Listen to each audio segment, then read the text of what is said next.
Hi, I'm Alan Murdock. For the past 20 years, I've been buying, fixing, and selling properties right here in Southern Arizona. And I want to buy your property. Whether it's a house, apartment, commercial building, or vacant land, regardless of the condition or the situation, I want to talk to you. When you sell to me, I pay cash and it's hassle-free. No repairs, no closing costs, and no commissions. If you have a property you don't want to deal with and you want a quick solution, call, text, or visit selltalon.com. Again, that's selltalon.com. Copper Creek Cookies, Copper Creek Cookies, coppercreekcookies.net. We can print anything on our soft vanilla logo cookies. We deliver them and other sweet treats locally. We are located at 4249 West Ina Road, Suite 121. Call us 520-300-1131. We bake smiles. Copper Creek Cookies, Copper Creek Cookies, coppercreekcookies.net. Hey, it's David Samarano. I'm here on another local Marana podcast. It's been a couple months. We've been busy doing a couple things. We opened some subsidiaries. One in particular is thisismarana.com, which is your newest local news media site covering a lot of positive events that are happening in the community. And we also have opened Marana Foodie, maranafoodie.com. Check out the socials. We're grateful. We have contracted news reporters and content creators that have joined our team, and the content is coming soon. So make sure you go on and follow those social media platforms. Go check out the websites when you get a chance. Today, I have the opportunity of having a great guest here, somebody that I gotten to work with a couple years now. Great relationship with this person. I've learned a lot from him. He's taken time out of his day to be here with us and talk about real estate investing and his adventure and journey in this type of industry. And I'm going to go ahead and let you take the floor here and kind of talk about who you are and what you do. Sure. Thanks for having me, David. My name is Alan Murdock. I've been in real estate for about 23 years now. Was very interested in real estate from the investing side, early on. So that kind of guides a lot of what we do and how we do it, in the marketplace. Mm-hmm. Well, I have a bunch of questions for you today. Yeah. So I hope you're ready. Let's hit it, man. and the listeners don't know, but today, Alan has already been in here recording some informational videos for his website that they're getting ready to put on there of frequently asked questions and stuff like that. So he's already been in here working. So he's versed and ready to go. So two birds with one stone, David. How do you get into real estate investing? Talk about how you got into it, what motivated you to do it, how old you were.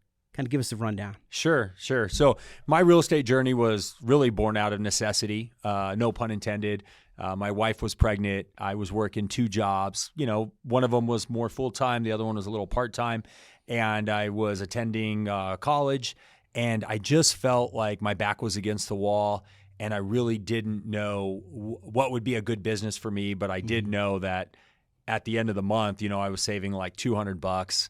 And I just could do the math, and I knew that I needed to make a change. Mm-hmm. So I started investigating like different types of businesses that I could open.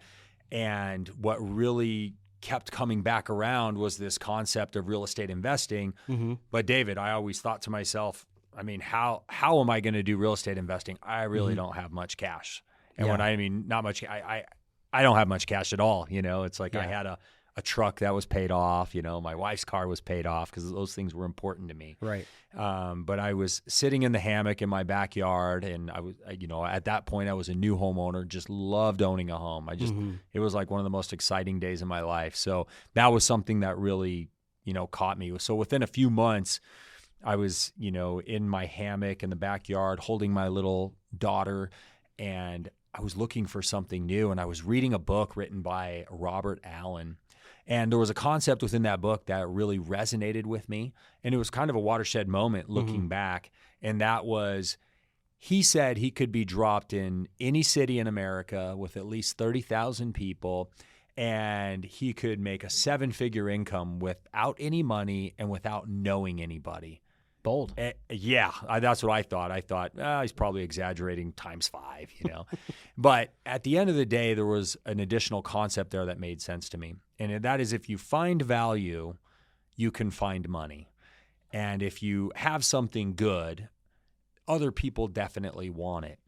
So just a light bulb went off. I said, you know what? I'm going to get into real estate investing. I'm going to work hard to find a deal or an opportunity to work, this concept of sweat equity.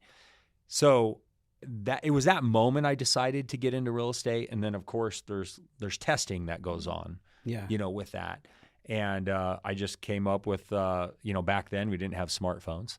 So I had a map book, you used to be able to buy a Tucson map book. What year is this? What year is this? We got a map book. So this is 1999. Okay. 1999, 2000. And I get the map book out, and it's the latest one. I think I had the 1996 map book, it's a Christmas gift or something silly like that.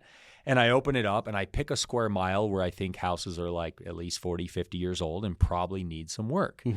And I pick this square mile in town and I take it to the photocopier, Xerox machine, for those of you who know that stuff. Yeah. And I blow it up and I literally just take a highlighter and I go street by street. And every time I found a house that looked like it was vacant or needed some love, I just wrote down the address and then I would put a number by it. And then I had like a legal pad and I would source that number to the legal pad. Okay. And I would look up all those addresses when I got home. There was the internet. You know what I mean? But the websites weren't as evolved. So there was a lot more kind of research involved in finding, who owned these homes. And I was lucky that very first day that I tried to do this, I found a person that was very anxious to sell their property and, made it, sat down with me and I told him what I was trying to do. I was very transparent. I said, hey, look, I'm excited to get into this business. And I mean, maybe looking back, they took a leap of faith, dealing with me, but we worked out a price. And back then you were allowed to get a credit for like a repair or a new air conditioner or something like that. Since then, they've modified what you're allowed to do with loans and you can't do that anymore. But I was able to negotiate those credits up front. So I had a little bit of money once I closed on the house to do some repairs. Okay. And I never spent that money. I did the repairs myself and I put that money in an account and I have it to this day because it was something that was really meaningful to me. And I was able to, find this deal on day one, which, kind of, creates a success bias where you like get a lot of wind in your sails and go for it. But that's how I got started. I just found that deal and it made a lot of sense to me. And I just loved looking at this brick house. It was 4 bedrooms. And it was under $100,000, and it just made a lot of sense to me. I just said, look, I'm going to try and do this. And I was a little nervous, to get started. I had saved a little bit of money to where I could cover some payments. Back then, you could get a home loan with 0% down, which was amazing. And I had worked that deal out with them, and that person was very happy, And I remember the address, the person's name, the exact price. Yeah. It was just a great moment. So that's how I got into it. So I had a little bit of success, made some money, frankly, more money than I'd made at one of my jobs in an entire year. So I said, this is what we're doing. I went home and we made some cookies, just to kind of celebrate. And that was kind of the beginning of the journey in real estate investing. Wow. That is really cool. So you stepped outside of the box, man. And you talked about something that I can resonate with, and it's the how. Didn't know how to do it, right? Like, well, none of us know how to do any of the things we go out and set to do, like to start these businesses. We were talking before the podcast. You're like, hey, you left everything you knew. You had a steady paycheck. You had a new baby here, and you just went. And it was like the how was the hardest part. I had the idea in my head. Right. Like, I'm going to go do that, but the how, and you explaining your how. And then you also covered something here that I was going to ask you was like, when you're evaluating a potential real estate investment property, would you say that your criteria is still the same today, where you're looking for something that needs, the person might need to do some upgrades, there's some safety concerns or something like that's happening in the home? Is that something you look into help with selling and buying? Yeah, at the end of the day, the criteria depends on, the asset class, so to speak. If it comes to, a single family home, there are some certain criteria that we would like to hit. If it's a house that has an original floor plan, that's always a plus. If it's a house that's slightly elevated above the street, if it has a little bit of curb appeal to it, that's a plus. We like things that were built well, even if they're old, because these are ways to avoid costly repairs and reconstruction and stuff of that nature. A lot of times it's highly preferred to find something that might just need color updating, but it's been maintained. That's usually a target that we look for. Right. But at the end of the day, depending on the asset class would depend on what we're looking for today versus back then. Back then, I was just looking for a way to provide some value. And that house was in rough shape that I bought. Yeah. And it gave me an opportunity to do it myself. Like I did the work myself. I hired my younger brother, he helped me with the landscaping and painting the fascia and doing some stuff like that. And it was a really exciting time. But I would say the criteria in the sense that we're always looking to be able to create some value or improve upon some value, that still remains the same. What we pay for houses has changed drastically, just with the, just the inflation of prices and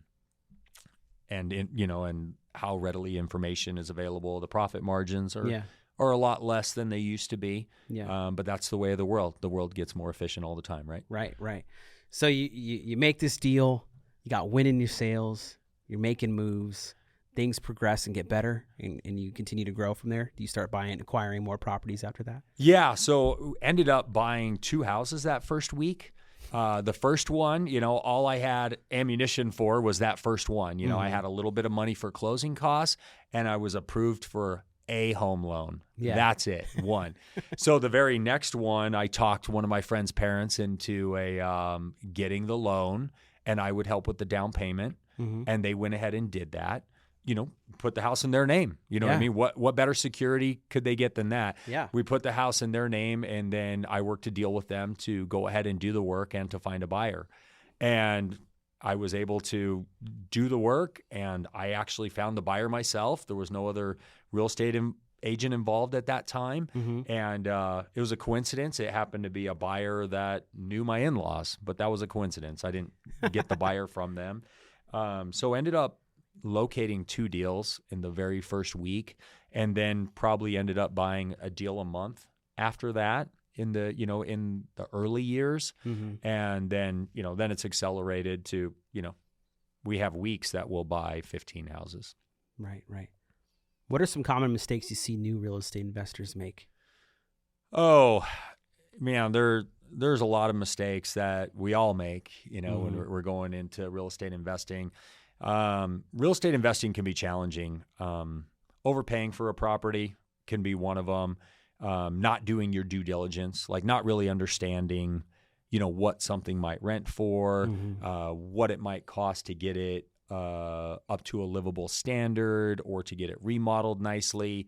I would say one of the mistakes is just moving maybe too quickly on something and just not really understanding how to get that property in the right condition at the right price. I see an awful lot of people that have just a very optimistic picture of what they're capable of. A remodel that we know would cost $55,000. They think they can do it for $30,000. Right. They think they can do it in 3 weeks. We know it takes 6. Stuff like that. So being very realistic about the outcomes is very important and probably a common mistake that we see. Yeah. But there's a blend. You know what I mean? You have to be willing to jump in. I do run into people who have the dream and the idea of real estate investing, but then they overanalyze it to the point where they don't make a move. Right. So there's a balance. Like you have to evaluate it enough so you're informed, but you don't want to make it, you don't want to evaluate it so much that you never make a move and somebody else buys it. If you have good value, more than one person is going to want it. Yeah. So you do have to be prompt with your decision making, if that makes sense. And you got to really consider the dynamics of the market too, right? Like you were telling me a story of 08.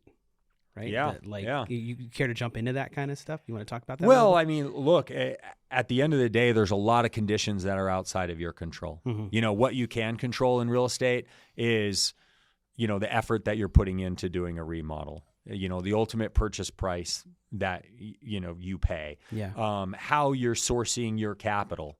Are you the type of person who has the ability to pay cash?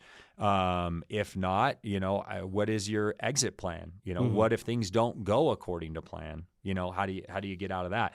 So, sometimes markets change, and looking back, sometimes there were signs, but in the moment, a lot of people don't see those market changes coming their way, Right. and they might not be prepared for them. Mm-hmm.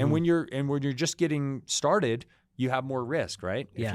If you're not sitting on a lot of cash or you don't have a lot of credit lines available, you do have to be careful with your movements. You have to be quick in your processing until you can build up those safety nets, whether they're, cash or know-how or both.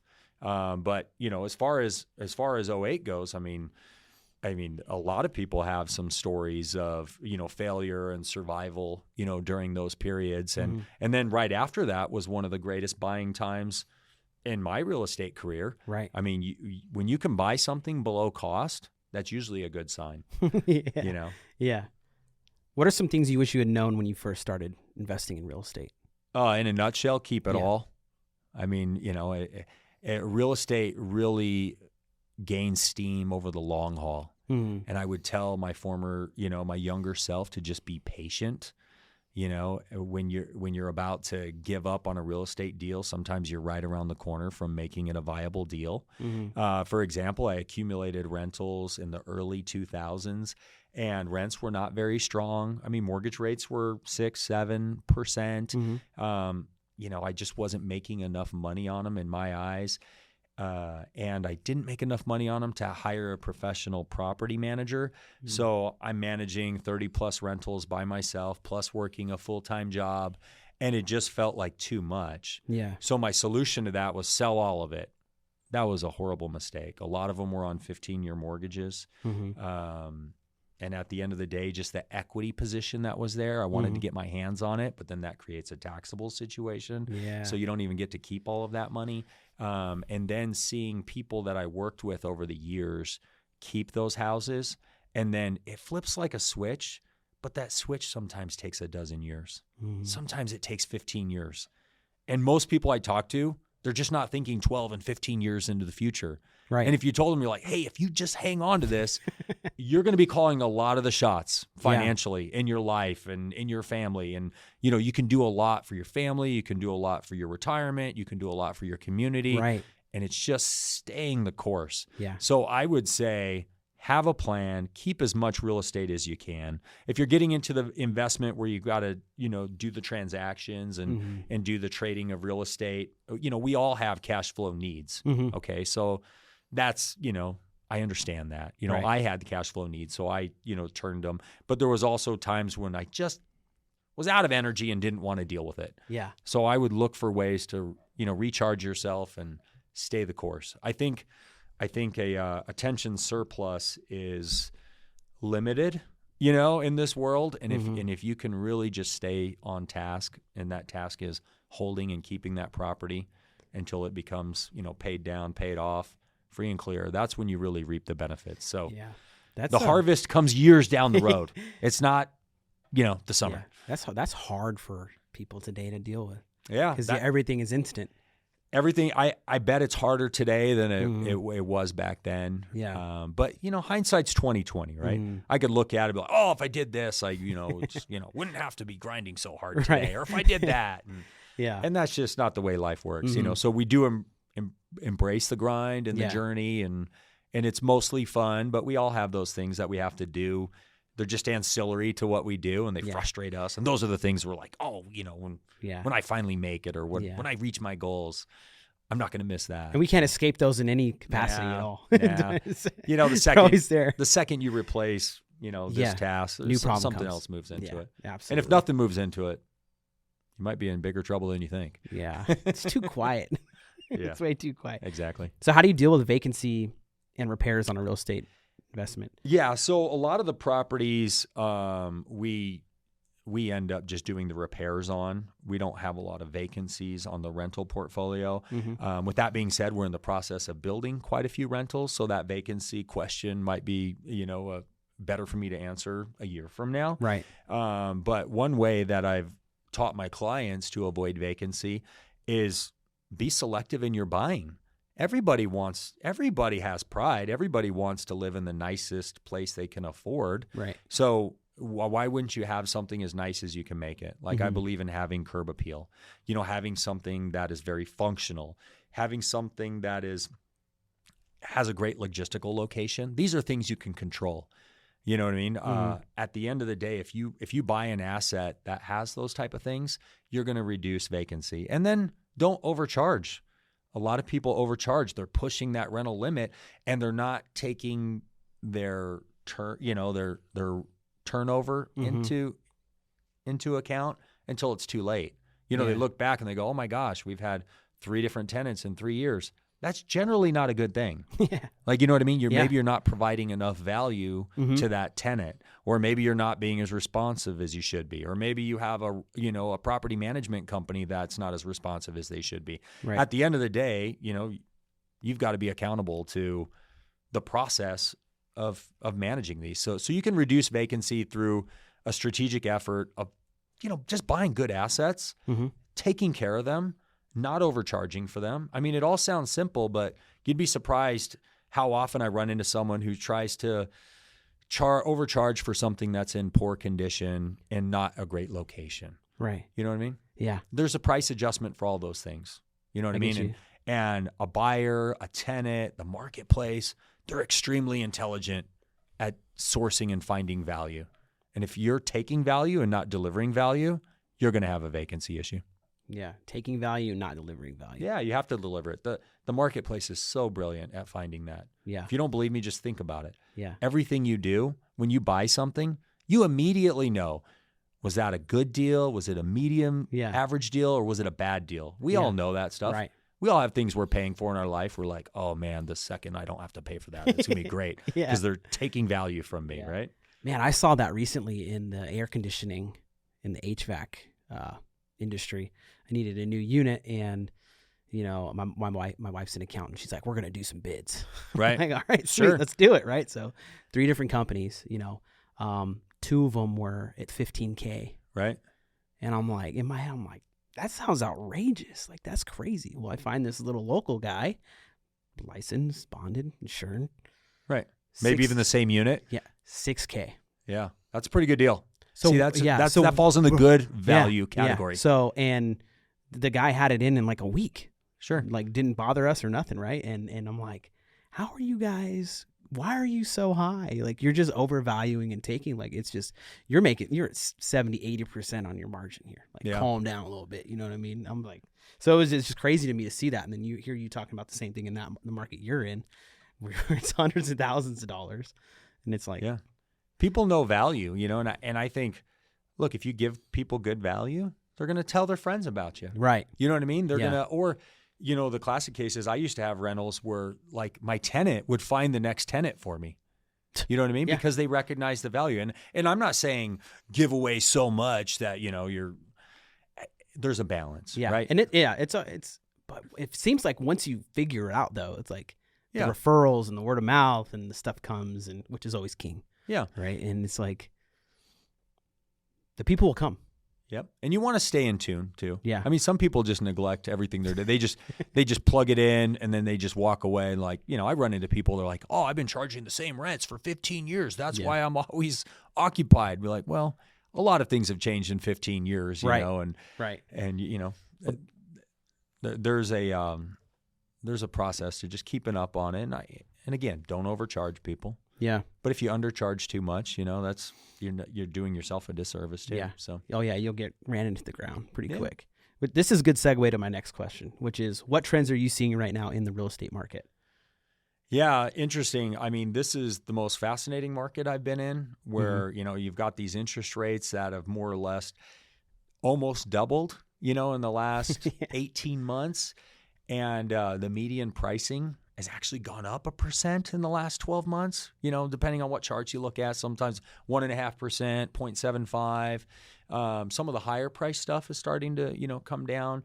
But what's really keeping our market stable is the fact that we've got a couple 100,000 people in the Pima County area that have mortgage rates at 4% or below. And so those are people that are sitting still. Yeah, they're not going anywhere. No, you're not in a hurry to go across the street to get one extra bedroom and have a 50% increase in interest cost or Yeah. outflows. So that's very real. Because of that limited supply has kept those prices pretty steady in the median range.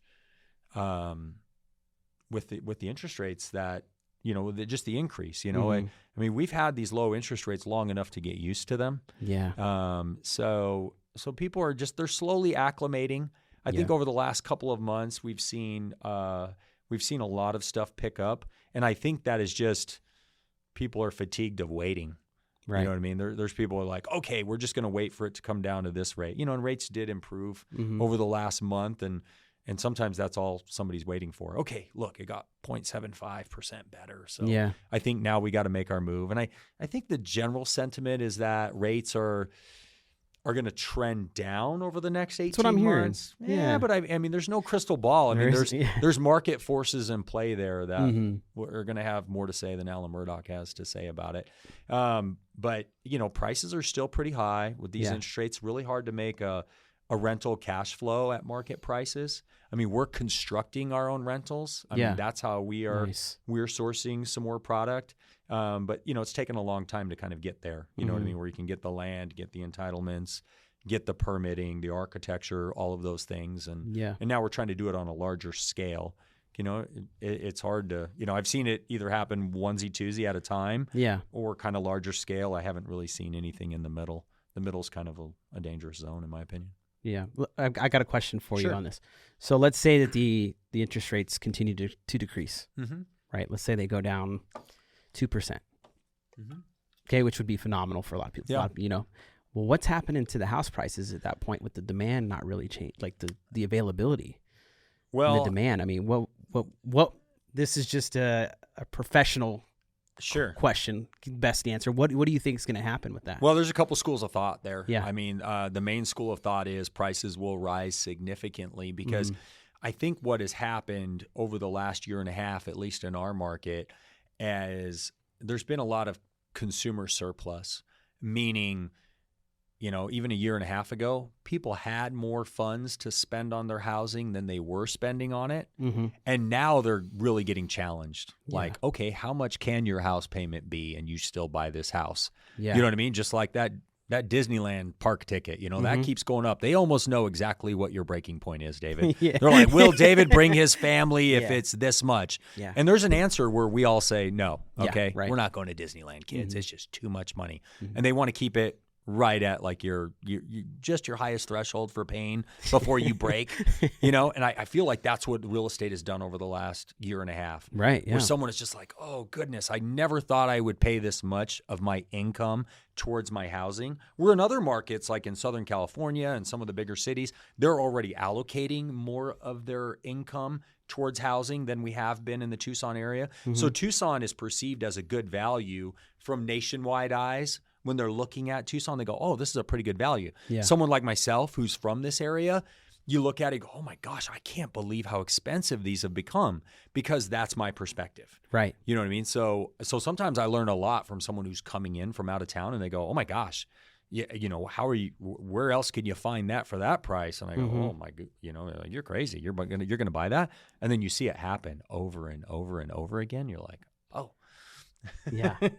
So I'm not sure if I answered your question. You might even have to repeat it. No, you did. You talked about, you said it, you see the prices going up significantly. Yeah. If the interest rates go down, I think prices will go up because people are very sensitive to the monthly cost of things. Yeah. And all of a sudden, if, you can get a medium priced house and your payment's $1,800 and you can rent it for $2,500, that brings in a level of interest. Yeah. Right now, the Wall Street Journal just had an article 2 days ago and that, buying a home doesn't make a lot of sense right now. Right. You can rent. Yeah. But if you have necessity, you have a family and you need a roof over your head and there isn't anything for rent in the area you want to be in, but there's a house for sale, those people are buying. Yeah. But look, balance will prevail in the end. The prices and the interest rates and the market demand, all those things intersect, and I think our market's going to be pretty steady in the median range. I think some of the higher end stuff, that we might see a correction there. Yeah. We might not if they're delivering quality, Yeah. And I've heard some term forgive me if I'm wrong on this. It's like date the mortgage rate, Yeah. marry the home or Yeah. something. So Date the rate, buy the home or something date the like rate, buy the that. home. Tell me what. Yeah. Talk about that with me. Yeah, the concept is, hey, if you find a house that you like, just buy it today, because we all think the interest rates are going down, and you can, you can just get a new rate and refinance that later. Roll the dice, baby. Yeah, and that's exactly what it is. I Yeah. mean, nobody's going to bet their retirement that rates are going to be a certain rate. Experts can talk all day on where they think they're going. Right. And they're looking at macro trends and they understand the inflows and how that market is made.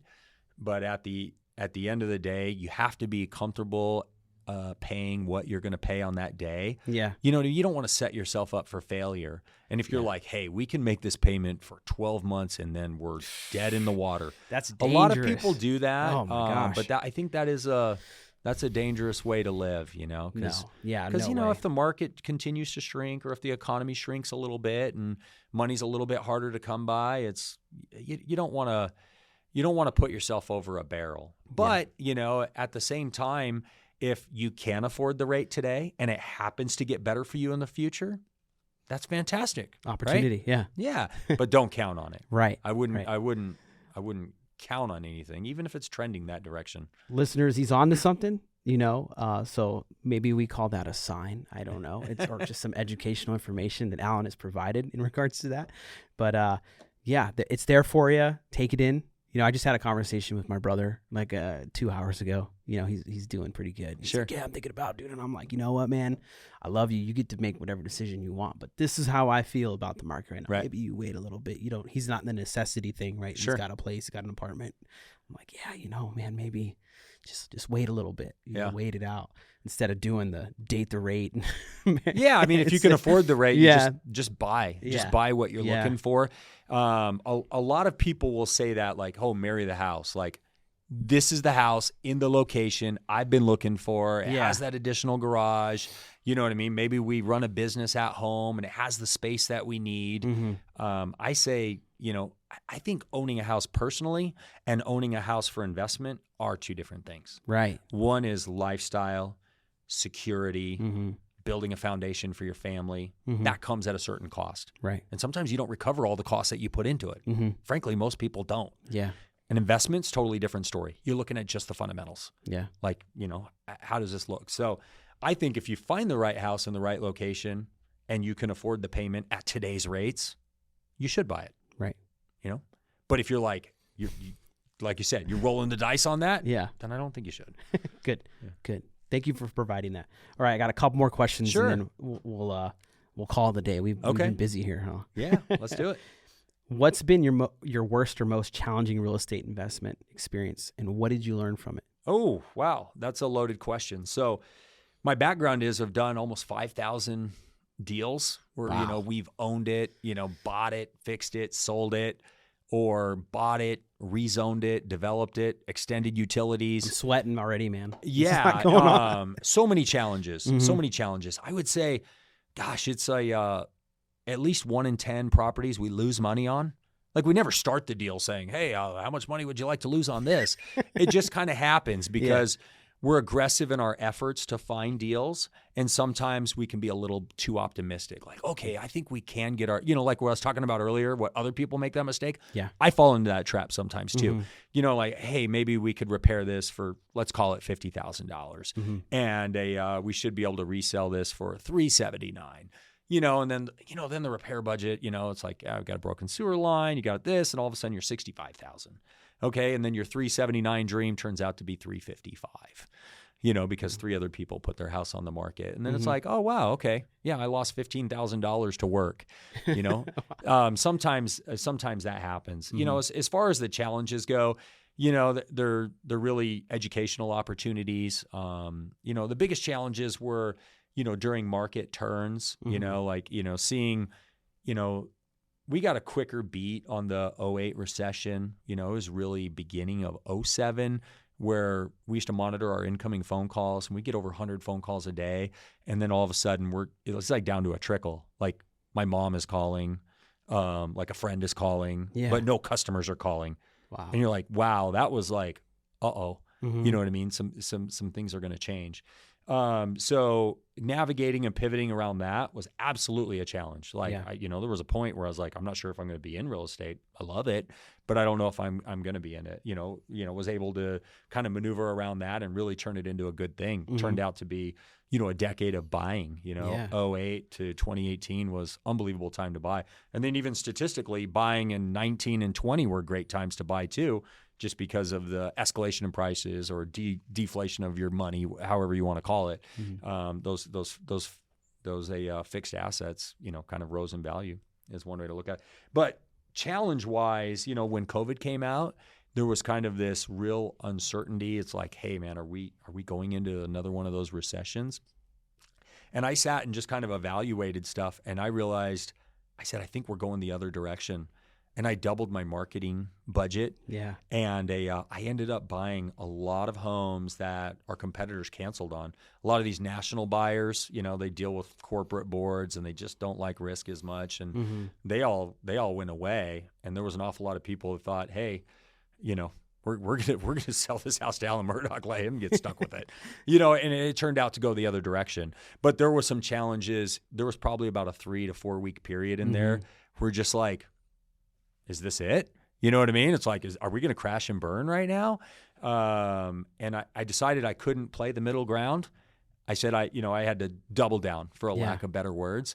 And I said, we're either going to crash and burn or we're going to go up. We're going to try and get it to the mountaintop. So luckily out of that stressful situation, some good things happened. But there's always like individual challenges with the deals, but kind of how I'm wired. I don't spend a lot of energy thinking about the challenges. I try to learn from them and move on. But there's been plenty. Like I've had deals where it's just like, wow, like an amount of money I never thought I would even have was lost, on a bigger deal. But Wow. But that's why you don't ever count your chickens before they hatch. Yeah, right.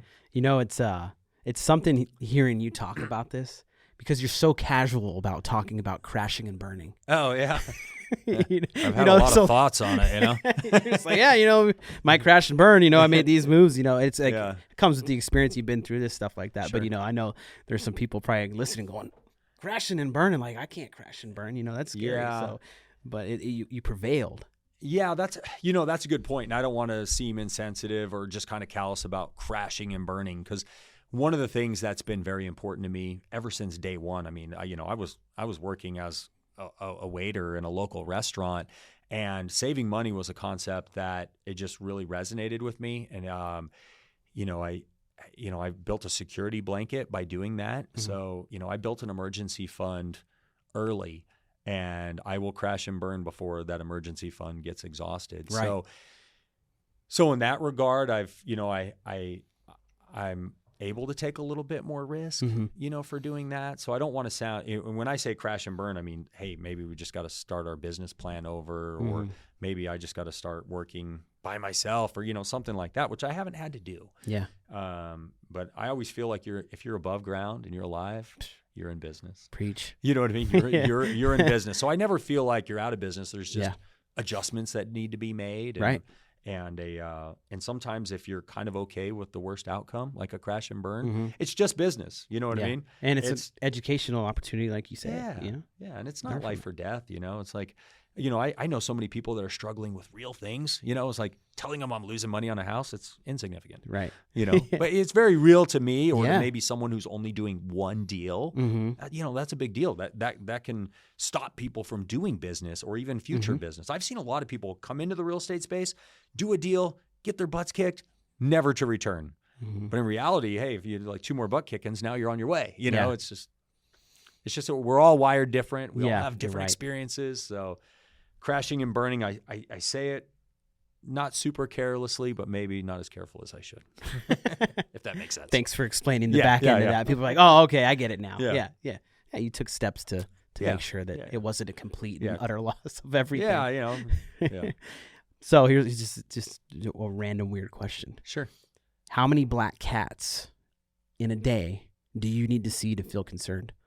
Oh, yeah, I'm not really superstitious, so I could see 100. It wouldn't bother me. Really? Yeah. None. And I love animals, they're Okay. They're all amazing creatures, so that stuff doesn't freak me out at all. Not one bit. Not one bit. Not one bit. What about owls? Owls, I love those things. You man. love owls? You know what I mean? I get a lot of joy. At night I'll open my window and hear those things hooting, and I think it's amazing. Okay. Last weird question. Yeah. If you were a kitchen appliance, what would it be and why? Ooh. I love that saying, if you can't take the heat, get out the kitchen. So I think I'd be a stove or something where you can make something. He's just making heat. Bring the heat. Bring the energy. Bringing the heat in the kitchen. Okay. Man, that's admirable. I'm cool with that. I mean, I'm cool with any answer you would have gave, but I just wanted to hear your thought process on that. Yeah, you got it. So, okay. Is real estate investing something you'd recommend as a way to build wealth? A lot of wealth has been generated through real estate investing. You know what I mean? But the word that's probably more imperative there is real estate patience. Investing, people there are so many people and programs, and they just want to sell you the get rich program, the get rich quick program. Every day. It just doesn't look. Do we all know a story of someone who, they bought this building and this user came along and doubled their money? Coach them up. Yeah, or this thing happened and I made $3 million and then I happened to put it in Apple stock and it went up 2.5 times. I actually know people with those kind of stories, but that's not everyday life, man. No. Most of the people who make it in real estate, they spend time accumulating it. They start early, so they've got time on their side, and then they just stick to it. And I'm afraid to say there's not really a magic pill other than that. Mm-hmm. But, you run it. They're all different markets, right? If you're living in, Cardiff by the Sea in Southern California, and you bought a house, 12 years ago, and that thing was $475,000, and now it's $2.5 million. Yeah, that's just abnormal. Most people don't experience that. Most people are just grinding it out, making $300 a month after their mortgage on their rental. They're taking the extra $300. They're paying down their mortgage. They're using the tax benefits of having the cost appreciation against their tax return, the extra tax savings. They're reinvesting, and they're rinsing and repeating it. Yeah. And they're doing it longer than most other people will do it. Yeah. And then one day it's like, in 18 years, you're an overnight success. Right. So the answer to me is you can absolutely build wealth investing in real estate. Like I said, when we started this thing, the one thing I would do different is just be more patient, keep more of it, continue to provide value, and a lot of things take care of themselves. You should be a coach. Yeah, maybe one day. Yeah. Maybe one day. Well, Alan, let people know how to get a hold of you if they want to sell their house. What are the steps they can take to reach out to you? Sure. They could call me on my personal cell phone, and we could talk and just talk about the value of their property. I can come take a look at it, see how we could best be helpful. And my personal cell is 520-906-9202. They can call or text me. Happy to help them. Happy to visit. I mean, heck, if we just have a great conversation, that's good for me. That's awesome. At the end of the day, some people just want to know what something's worth and just want to see what their plan might be in the future. Happy to talk to all those people. Yeah, it's awesome. And you're local. You're here with us. That's right. Right? selltoalan.com. We're going to have that link in the episode information as well as his phone number. So if you want to reach out to him, you can check out there. Thanks so much for listening. We appreciate our listeners so much. We've been able to accomplish so much with the local Marana listeners and the social media followers we have. We couldn't thank you enough as we get ready to move into a new year. Local Marana is going to still be here, strong and proud, supporting the community, bringing on awesome guests like Alan Murdock, and we're gonna just move forward and get more awesome guests in here to provide some educational insight. We appreciate you. Again, visit localmarana.com. Check out our new subsidiaries. This is marana.com, maranafoodie.com. And, of course, you can always check out ltdmedia.net, which is our mother company that is running all of this great stuff. And I want to give a shout-out to Clint Peak, our president, who's inside doing the video directing for this episode. We appreciate you, Clint, and we want you to have a happy holiday season. Thank you so much.